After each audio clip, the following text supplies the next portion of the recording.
So here's a really quick tip for you if you have experimented with inserting audio into your Google Slide Deck. And if you haven't, I'm going to give you a brief tutorial on how to do that. So first off, you need to have an audio file inserted or uploaded into your Google Drive. For my purposes, I recorded an audio file using QuickTime Player, which is built-in software into your Mac. Super easy to use. It will give you an M4A file that you then upload into your Google Drive.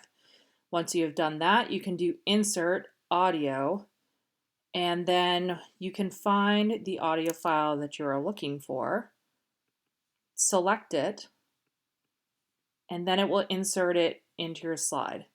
And what you want to do is make sure that the link is set so that anyone with the link can hear it. Now here's a really cool part. So you can put it over an object. So for example, I want the headphones to be the object that people click on in order to hear it. And so once I put it over it, I can expand my icon to cover the whole area.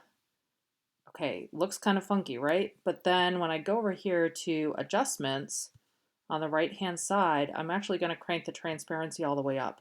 So now you don't see the icon, but the sound file is there. And up here at the top, you can also set it so that the audio file either plays when you click on it, or it will play automatically when you go into presentation mode. And then you can also have the audio file loop. So once I do that, if I were to look at the presentation file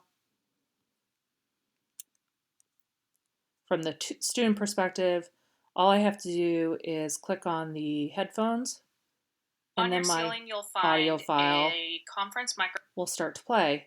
So it's a much more visually appealing way to utilize the audio tool. It's also really cool because then you can add in some audio on top of some other objects on your slide deck. And I'm using this same technique for another slide deck that I'm currently preparing for our new AV systems that have been installed across the district. So be on the lookout for that one. But it's a quick tip, but I thought it was super fun and made our slide decks a lot more interactive. So give it a shot. Let me know what you think.